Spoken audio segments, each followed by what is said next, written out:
రైతు దేశానికి వెన్నుముక్క. రేయనక పగలనక ఎండనక వాననక సేద తీరని చెమటోడ్చి 6 నెలలు కష్టించి చేతికొచ్చిన పంట ఒక్కసారిగా మంటల్లో కాలి బూడిదైపోతే రైతు గుండెల్లో గుణపం దింపినంత పనవుతుంది కదా. సాక్షాత్తు ముంచెంపుట్టు మండలం మాకవరం గ్రామంలో ఇదే జరిగింది. గురువారం మధ్యాహ్నం 2 గంటల సమయంలో సుమారు 11 కుటుంబాలకు చెందిన వరి కుప్పలు అగ్నికి ఆహుతి అయ్యాయి. మంటలు ఆర్పే ప్రయత్నం చేసిన ఫలితం లేకపోయింది.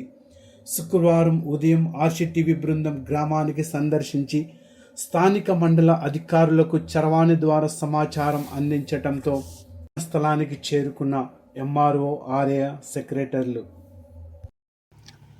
Welcome to RCTV Telugu. నేను మీ కేశవ. అల్లూరి సీతారామరాజు జిల్లా ముంచెంగిపుట్టు మండలం మాకవరం గ్రామంలో నిన్న సాయంత్రం సమయంలో సుమారుగా 11 మంది కుటుంబాలకు సంబంధించినటువంటి వరి, రాగులు,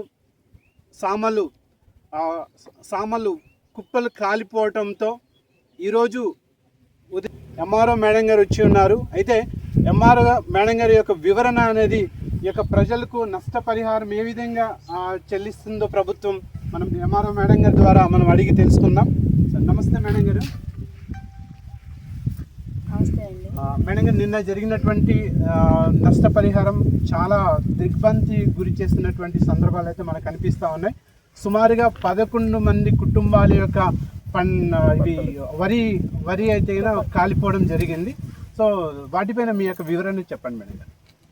నమస్తే అండి. నిన్న సాయంత్రం సుమారుగా 2 గంటలకు జరిగిందని మా విఆర్ఓ గారు రిపోర్ట్ వచ్చింది. ఈరోజు వెంటనే చూడడానికి వచ్చే వరి కుప్పలు 11 మందికి కాలిపోయని చెప్పారు. దీని మీద దర్యాప్తు చేసి మేము కలెక్టర్ గారికి రిపోర్ట్ పంపించి న్యాయం చేస్తాము.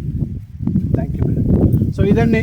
సో అంటే ఈ 11 మంది కుటుంబాలకు కూడా ప్రభుత్వం ఏ విధంగా నష్టపరిహారం అనేది అందిస్తుందో మనం చూడాలి. Thank you for watching. మరిన్ని వార్తల కోసం చూస్తూనే ఉండండి.